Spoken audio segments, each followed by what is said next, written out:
UP board class 6 science chapter number 14 है प्रकाश यानी कि लाइट। वेरी इंपॉर्टेंट चैप्टर है, ध्यानपूर्वक आप इस चैप्टर को पढ़िएगा और जो भी प्रश्न यहाँ पे कराए जाएंगे उसको अपनी अभ्यास पुस्तिका में नोट करते चलिएगा। तो आइए वीडियो की शुरुआत करते हैं।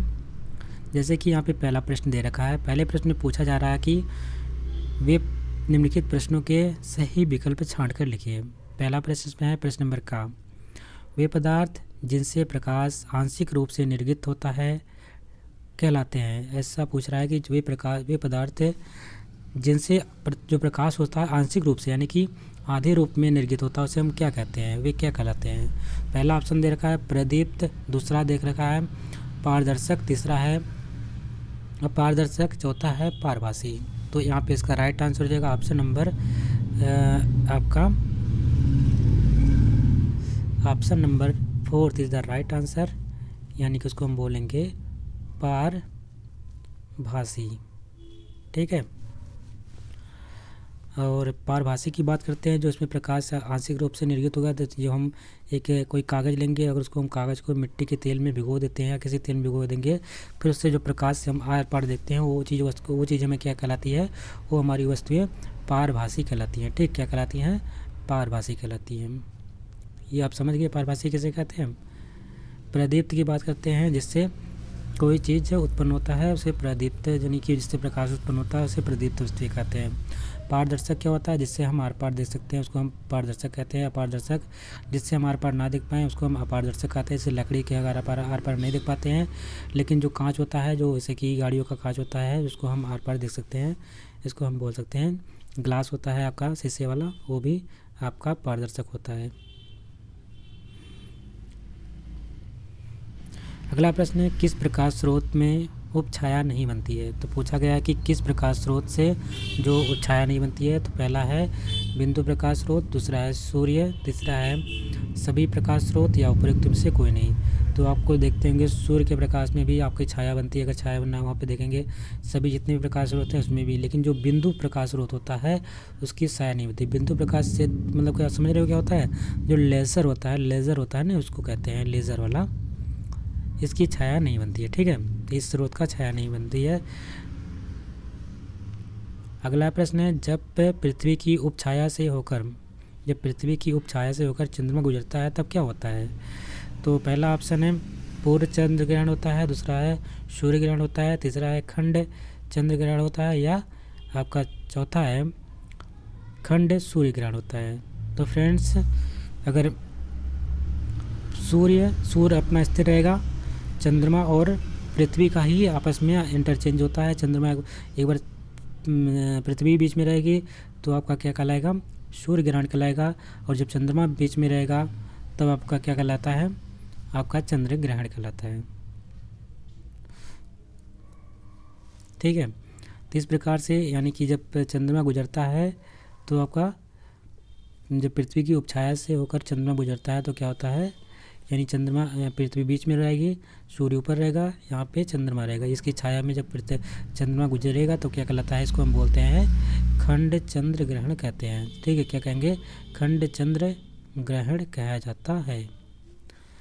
आपका पृथ्वी बीच में, सूर्य ऊपर, चंद्रमा नीचे। प्रश्न नंबर 2 है रिक्त स्थानों की पूर्ति कीजिए। इसमें पूछा जा रहा है कि सूर्य और तारे खालिस्तान प्रकाश स्रोत हैं, जबकि चलती हुई मोमबत्ती और विद्युत बल्ब कैसे स्रोत हैं, इसमें भरना है। तो आपको ध्यान रखना है जो सूर्य और तारे होते हैं हमारे प्राकृतिक प्रकाश के स्रोत होते हैं, जबकि जो विद्युत बल्ब है और मोमबत्ती है ये मानव निर्मित प्रकाश स्रोत होते हैं, इसको मानव ने बनाया है। जबकि जो सूर्य है और क्या नाम है तारे हैं ये हमारे कैसे हैं, प्राकृतिक प्रकाश के स्रोत होते हैं। अगला प्रश्न यहाँ पे पूछा जा रहा है कि दीप्त वस्तुएं स्वयं प्रकाश उत्पन्न करती हैं, जबकि आपकी खाली स्थान यहाँ पे रहेगा वस्तुएं स्वयं प्रकाश उत्पन्न नहीं करती हैं। यहाँ पूछा जा रहा है कि जो दीप्त वस्तुएं होती हैं वो स्वयं प्रकाश उत्पन्न करती हैं, बिल्कुल सही है, लेकिन जो अदीप्त वस्तुएं होती हैं वो अपना प्रकाश उत्पन्न नहीं करती हैं। जैसे कि सूर्य हमारा है दीप्त है, स्वयं का प्रकाश इसके अंदर है, लेकिन चंद्रमा जो हमारा होता है, चंद्रमा में स्वयं का प्रकाश नहीं होता है और इसलिए इसको हम कहते हैं अदीप्त वस्तु। ठीक है, क्योंकि ये सूर्य के प्रकाश में चमकता है। अगला है सूर्य ग्रहण दिखाई देता है जब, सूर्य ग्रहण कब होगा? जब चंद्रमा सूर्य और पृथ्वी के मध्य आ जाता है। तो चंद्रमा कहाँ चलता है? सूर्य तो अपना स्थिर रहेगा, यहाँ पे सूर्य है, ठीक है। सूर्य के बीच में कौन आ जाएगा? सूर्य के बीच में आपका चंद्रमा आ जाएगा, चंद्रमा आ जाएगा, तो और यहाँ पे पृथ्वी रहेगी। तो ये हमारा क्या कहलाता है? ये हमारा कहलाएगा सूर्य ग्रहण। जब चंद्रमा बीच में, सूर्य ऊपर और पृथ्वी नीचे है, तो ये हमारा चंद्र ग्रहण। और इसी का स्थान अगर चेंज करते हैं, पृथ्वी बीच में चली जाती है, चंद्रमा नीचे चला जाता है, तो क्या होता है? चंद्र ग्रहण हो जाता है। अगला है चंद्र ग्रहण की घटना कब होती है? तो चंद्र ग्रहण की घटना होती है पूर्णिमा के दिन होती है। कब होती है फ्रेंड्स? तो पूर्णिमा के दिन ये होती है। निर्यात में प्रकाश की चाल कितनी होती है? तो निर्यात में प्रकाश की चाल 3 लाख किलोमीटर प्रति सेकंड होती है। क्या होती है? 3 लाख किलोमीटर प्रति सेकंड होती है। ध्यान में रखेंगे, 3 लाख किलोमीटर प्रति सेकंड निर्वात में प्रकाश की चाल होती है। एक चीज़ और मैं यहाँ पे बता देना चाहिए कि जो आपका साउंड होता है, यानी कि जो एक ध्वनि को चलने के लिए, जो ध्वनि हमारी होती है, ध्वनि के चलने के लिए एक मीडियम की आवश्यकता है। अगर कोई मीडियम रहेगा तभी ध्वनि आगे प्रोपोगेट करेगी, यानी कि आगे बढ़ेगी। यानी कहीं ना ध्वनि को चलने के लिए किसकी आवश्यकता होगी? एक मीडियम यानी माध्यम की आवश्यकता होती है, माध्यम की आवश्यकता होगी। लेकिन प्रकाश को चलने के लिए किसी माध्यम की आवश्यकता नहीं होती है। प्रकाश कहीं भी चल सकता है, निर्वात में चल सकता है, लेकिन हमारी जो ध्वनि होती है वो निर्वात में कभी नहीं चल सकती है। उसको या तो ठोस में चलेगी, या द्रव में चलेगी, या गैस में। कहीं ना कहीं उसको चलने के लिए कोई ना कोई माध्यम चाहिए, तभी वो आगे से एक स्थान से दूसरे स्थान तक जाएगी। अगर हम बोल रहे हैं तो हमारे बोलने से कोई कण यहाँ पे है, जो वो कण एक दूसरे टकरा करके दूसरे पास जा रहे हैं और वहाँ पे वो सुन पा रहे हैं, ठीक है। अगर एक प्रश्न पूछा जाता है कि कोई व्यक्ति चंद्रमा पे जाकर के एक बहुत बड़ा बम फोड़ देता है, तो उसकी जो ध्वनि होगी पृथ्वी पर कब पहुंचेगी, कितने दिनों के बाद पहुंचेगी? तो ये कभी ज़िंदगी में नहीं पहुंचेगी। क्यों नहीं पहुंचेगी? क्योंकि चंद्रमा और पृथ्वी के बीच में निर्वात जगह रहता है। जब निर्वात में, जो पता है आपको, निर्वात में जो ध्वनि होती है ट्रैवल कर ही नहीं सकती। निर्वात में जो ध्वनि होती है आगे बढ़ ही नहीं सकती है। जब ट्रैवल ही नहीं करेगी तो जाहिर सी बात है कि वो कभी पहुँचेगी नहीं। तो ये आपको ध्यान रखना है।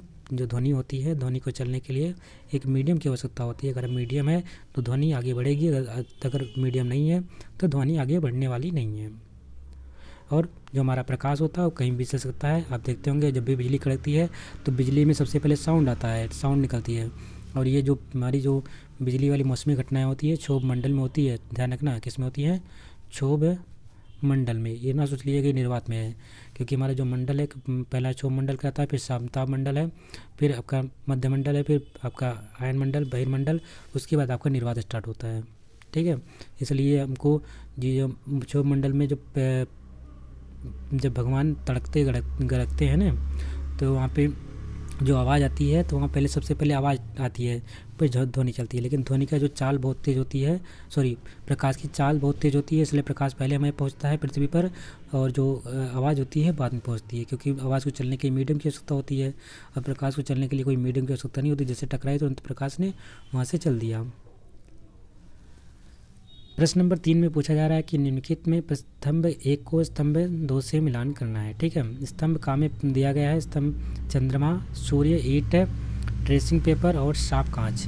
तो यहाँ पे मिलान करेंगे हम लोग। चाहिए मिलान करते हैं। चंद्रमा क्या है? चंद्रमा एक अदीप्त है, हमने बताया, जिसका अपना कोई प्रकाश नहीं होता है, जो स्वयं के प्रकाश में नहीं चमकता है, उसको हम अदीप्त वस्तुएं कहते हैं। क्योंकि जो चंद्रमा था सूर्य के प्रकाश में चमकता है, इसलिए चंद्रमा हमारा अदीप्त हो जाता है। सूर्य कैसा है? सूर्य में अपना स्वयं का प्रकाश होता है, इसलिए सूर्य है, तारे हैं, जिसका स्वयं प्रकाश होता है उसको हम बोलते हैं दीप्त वस्तुएं। ईंट क्या है फ्रेंड? ईंट हमारा अपारदर्शक है। ईंट के अगर हम आर पार नहीं देख सकते हैं, अगर ईंट दीवार लगी है, दीवार के पार हम झाँक कर देख पाएंगे? बिल्कुल नहीं देख पाएंगे। तो ईंट हमारा जो है ये हमारा अपारदर्शक होता है। ट्रेसिंग पेपर क्या होता है? तो ट्रेसिंग पेपर इसको कहते हैं जिसको हम थोड़ा सा आर पार, थोड़ा बहुत आर पार देख पाते हैं, इसको हम पारभासी कहते हैं। क्या कहते हैं? पारभासी। ट्रेसिंग पेपर जैसे कि उसमें थोड़ा सा आप देखते होंगे मिट्टी का तेल लगा दीजिए तो उस प्रकार से जो पेपर बनता है उसको हम बोलते हैं ट्रेसिंग पेपर।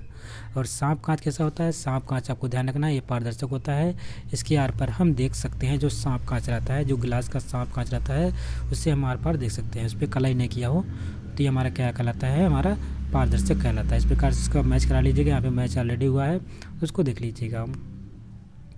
प्रश्न नंबर 4 में पूछा जा रहा है कि प्रकाश स्रोत किसे कहते हैं। 2 प्राकृतिक तथा 2 मानव निर्मित प्रकाश स्रोतों के नाम लिखिए तथा उसकी विशेषताएं बताएं। तो उत्तर में लिखेंगे जिन संसाधनों से हमें प्रकाश ऊर्जा प्राप्त होती है उन्हें प्रकाश स्रोत कहते हैं। यानी जैसे संसाधन जिससे हमें प्रकाश ऊर्जा प्राप्त हो उन्हें हम क्या बोलेंगे, प्रकाश स्रोत कहते हैं। प्राकृतिक प्रकाश स्रोत और दूसरा है आपका कृत्रिम प्रकाश स्रोत। ये हमारा क्या होता है, मानव निर्मित होता है प्रकाश स्रोत। तो प्राकृतिक यहाँ पे पूछा गया था, मानव निर्मित तथा 2 प्राकृतिक तथा 2 मानव निर्मित प्रकाश स्रोत बताने आपको। तो इसमें लिखेंगे फ्रेंड्स, ऐसे प्रकाश स्रोत जो हमें प्राकृतिक रूप से प्राप्त होते हैं उन्हें हम बोलते हैं प्राकृतिक प्रकाश स्रोत कहते हैं। सूर्य तथा तारे प्राकृतिक प्रकाश स्रोत हैं। ये 2 आपके एग्जाम्पल यहाँ पे लिख लीजिएगा, सूर्य और कौन कौन से तारे हैं, ये कैसे है, प्राकृतिक प्रकाश स्रोत कहलाते हैं। और सेकंड अगर बात करते हैं तो यहाँ पे आगे हमें देखेंगे, हमें पृथ्वी पर पर्याप्त मात्रा में प्रकाश सूर्य से ही प्राप्त होता है।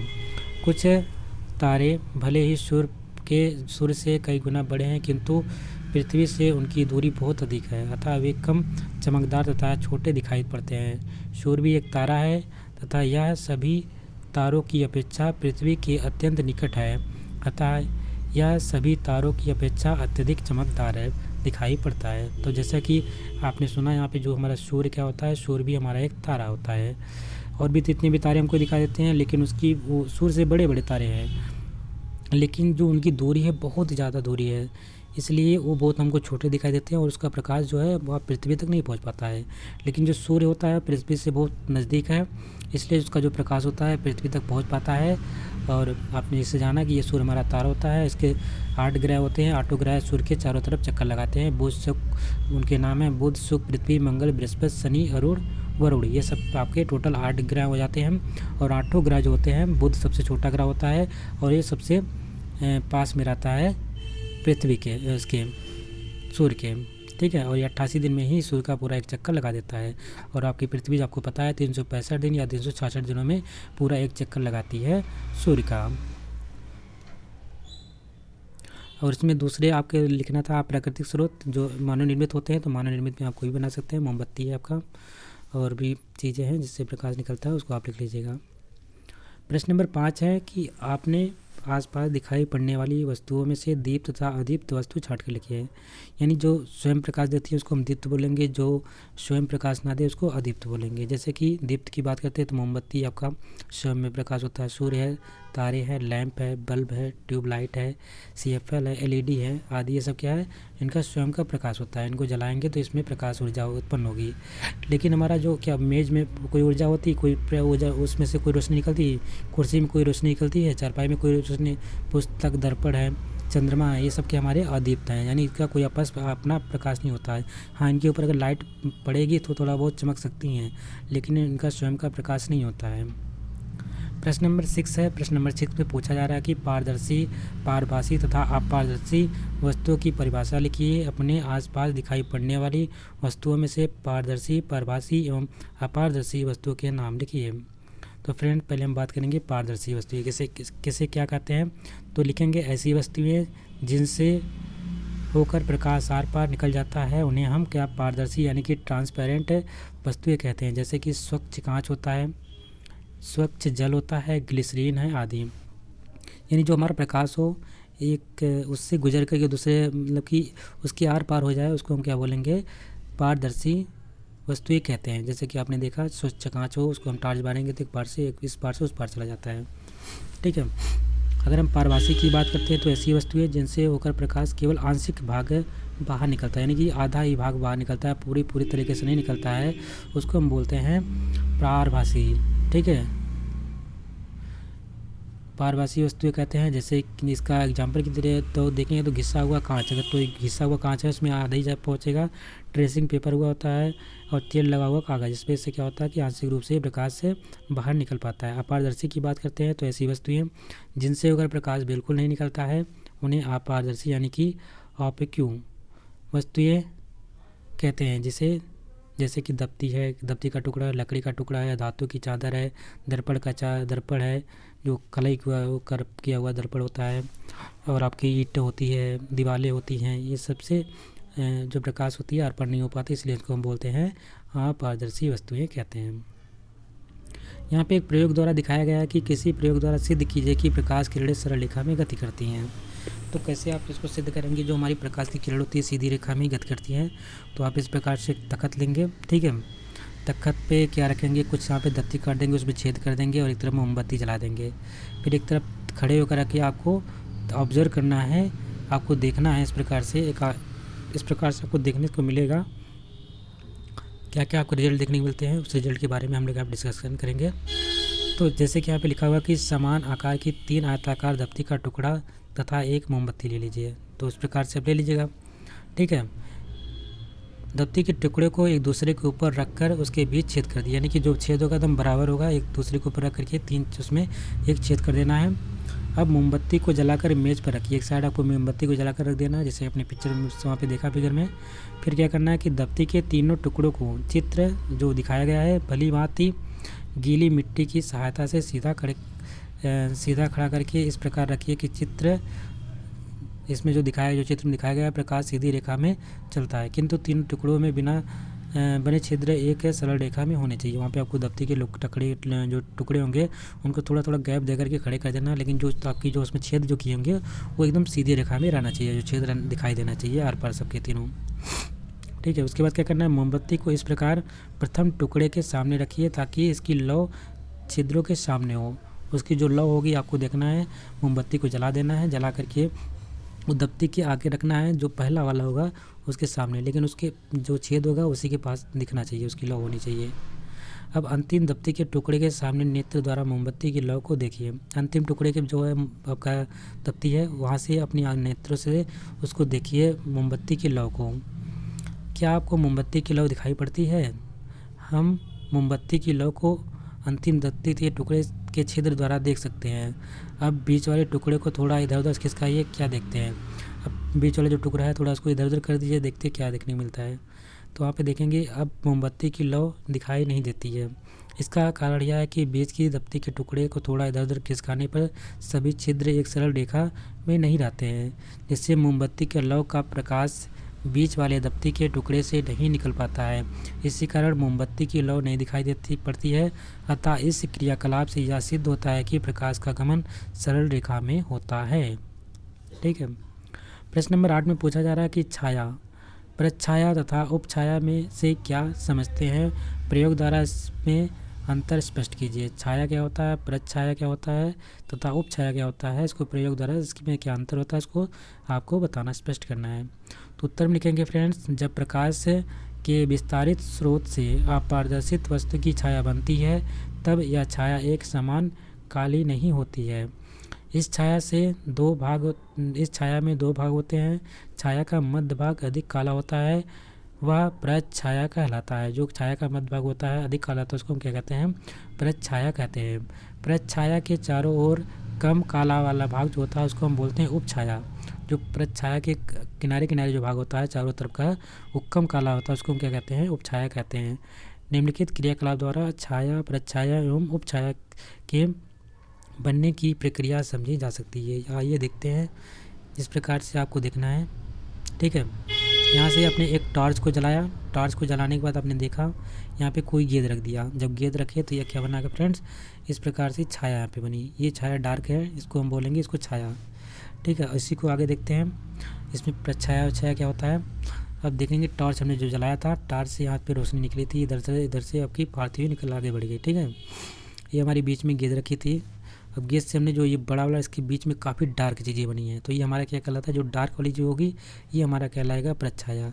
पर इसके किनारे किनारे थोड़ा सा हल्का डार्क दिख रहा है आपको, ये हमारा क्या कहलाता है? उपछाया कहलाती है, ठीक है। इस प्रकार से आप इसका अपने आप से घर पे करके इसका देख लीजिएगा। टार्च के सामने गेंद रखिएगा, उसकी देखिएगा नीचे जला करके किस प्रकार की छाया बनती है, उसको हम अपने इसको प्रयोग करिएगा अपनी कॉपी में, अपने घर पे। तो यहाँ पे पॉइंट कुछ दिए गए हैं। एक टार्च, काला कागज़ तथा एक छोटी गेंद लीजिए, ठीक है। काले कागज़ में एक छोटा छेद करके टार्च के कांच से चिपका दीजिए। टार्च को जलाकर कमरे की दीवार की ओर ले जाएं। क्या देखते हैं? गोलाकार आकृति में दीवार छाया का कुछ भाग प्रकाशित हो जाता है। अब जलती हुई टार्च के सामने कुछ दूरी पर गेंद रखिए, क्या देखते हैं? दीवार पर प्रकाश के भाग के स्थान पर गोलाकार अंधेरी आकृति दिखाई देती है। गोलाकार चित्र 14.4 अंधेरी आकृति गेंद द्वारा प्रकाश की किरणों को रोक है, उसको हम बोलते हैं उपछाया लेने के कारण बनती है। गोलाकार अंधेरी आकृति की गेंद की छाया कहते हैं। इसे आप अगले चित्र में देख सकते हैं, उसमें प्रदर्शित किया गया जाता है। फिर आगे देखेंगे कि इसमें लिखा होता है कि टार्च के कांच से काले कागज को हटाकर पुनः टार्च से जलाएं तथा उसकी उतनी ही दूरी पर गेंद को रखिए, क्या देखते हैं? दीवार पर गोल आकृति का अंधेरा स्थान और उसके चारों ओर धुंधले प्रकाश से प्रकाशित चौड़ा छल्ला दिखाई पड़ता है, जैसा कि चित्र 14.5 में दर्शाया गया है। अंधेरी गोल आकृति को प्रछाया तथा धुंधले गोल छल्ले को प्रछाया कहते हैं। जो गोल आकृति होती है उसको हम बोलते हैं छाया, तो जबकि ये हमारा जो होता है धुंधला जो होता है उसको हम प्रछाया कहते हैं। ठीक है, यहाँ पे थोड़ा मिस्टेक है, यहाँ पे लिख लीजिएगा, सही कर लीजिएगा, छाया। ठीक है, प्रकाश स्रोत बिंदुवत होने पर छाया तथा बड़ा होने पर प्रछाया व उपछाया प्राप्त होती है। प्रकाश स्रोत जो होता है वो बिंदुवत होने पर छाया बनता है तथा जब बड़ा होने पर प्रछाया या उपछाया बनती है। इससे हम आकृति में होने वाली अद्भुत खगोलीय घटना सूर्य ग्रहण एवं चंद्र ग्रहण को सरलता से समझ सकते हैं। जो हमारी जो खगोलीय घटनाएं होती हैं, जैसे सूर्य ग्रहण एवं चंद्र ग्रहण होते हैं, इसके माध्यम से उन चीज़ों को हम आसानी से समझ सकते हैं। तो यहाँ पे आप देख पाएंगे सूर्य ग्रहण की बात कर रहा है प्रश्न नंबर 9 में, सूर्य ग्रहण कब और चंद्र ग्रहण कब और कैसे लगता है, चित्र में समझाइए। ठीक है, आप देख पा रहे होंगे यहाँ पे आपका बहुत बड़ा सूर्य है, इसके बीच में छोटी सी आपकी चीज़ें कोई दिखाई दे रही हैं। सूर्य यहाँ पे, पृथ्वी है कि चंद्रमा है, इसके बारे में अभी हम डिस्कशन करेंगे यहाँ पे। ठीक है, यहाँ पे लिखा क्या है कि फ्रेंड्स, पृथ्वी तथा चंद्रमा द्वारा चक्कर लगाते लगाते एक ऐसी स्थिति आ जाती है कि सूर्य, चंद्रमा तथा पृथ्वी तीनों एक सरल रेखा में इस प्रकार आ जाते हैं कि चंद्रमा सूर्य और पृथ्वी के बीच में आ जाता है। तो चंद्रमा कहाँ जाता है? ये बीच में हमारा क्या है, ये छोटा सा जो दिख रहा है ये हमारा चंद्रमा है, और ये सूर्य यहाँ पे है। ये चक्कर लगाते लगाते कहाँ सूर्य चंद्रमा यहाँ पे चला गया, सूर्य यहाँ पे किनारे रह, पृथ्वी अपन किनारे रह गई, तो चंद्रमा बीच में चला गया। इस स्थिति में चंद्रमा सूर्य में से आने वाली प्रकाश की किरण को, जब चंद्रमा बीच में आ जाता है, पृथ्वी के बीच में आ जाता है, तो चंद्रमा जो होता है सूर्य और पृथ्वी के बीच में जाता है, तो इस स्थिति में जो चंद्रमा होता है सूर्य से आने वाली प्रकाश किरण को पृथ्वी तक आने से रोकता है, जिससे क्या होता है कि जिसके कारण चंद्रमा की छाया पृथ्वी पर पड़ने लगती है और हमें सूर्य दिखाई नहीं देता है। इस स्थिति को हम कहते हैं सूर्य ग्रहण कहते हैं। सूर्य ग्रहण सदैव अमावस्या के दिन होता है। आपको ध्यान रखेंगे, जो सूर्य ग्रहण होता है सदैव कब होगा? अमावस्या के दिन होगा। और चंद्र ग्रहण जो होता है वो हमेशा किसमें कब होता है? पूर्णिमा के दिन होता है। ठीक है, पूर्णिमा के दिन आपका चंद्र ग्रहण होगा। और चंद्र ग्रहण में क्या होता है, पृथ्वी बीच में आ जाती है और चंद्रमा नीचे रहता है और सूर्य आपका ऊपर रहेगा। और लेकिन जब सूर्य ग्रहण होता है तो सूर्य ग्रहण में चंद्रमा बीच में रहता है, ये सूर्य रहेगा ऊपर, चंद्रमा बीच में और पृथ्वी किनारे पे। ठीक है, ये हमारा क्या कहलाता है? ये हमारी घटना सूर्य ग्रहण कहलाती है। ये हमेशा कब होता है? अमावस्या के दिन होता है। जब सूर्य और चंद्रमा के मध्य पृथ्वी आ जाती है, जब सूर्य और चंद्रमा के मध्य क्या आ जाती है? पृथ्वी आ जाती है, तो सूर्य का प्रकाश चंद्रमा तक नहीं पहुंच पाता, क्योंकि पृथ्वी सूर्य से आने वाली जो प्रकाश की किरणों के मार्ग में अवरोध उत्पन्न कर देती है, जिसके फलस्वरूप चंद्र ग्रहण लगता है। चंद्र ग्रहण सदैव पूर्णिमा के दिन ही पड़ता है, तो ध्यान में रखेंगे, चंद्र ग्रहण कब पड़ता है? सदैव पूर्णिमा के दिन। सो इसी के साथ ये चैप्टर भी कंप्लीट होता है। आशा करते हैं आपको वीडियो अच्छी लगी होगी। अगर आपको वीडियो पसंद आई तो इसको लाइक करिएगा, शेयर करिएगा, चैनल पर नए होंगे तो चैनल को सब्सक्राइब भी कर लीजिएगा। मिलते हैं एक नई वीडियो में, तब तक के लिए नमस्कार, जय हिंद।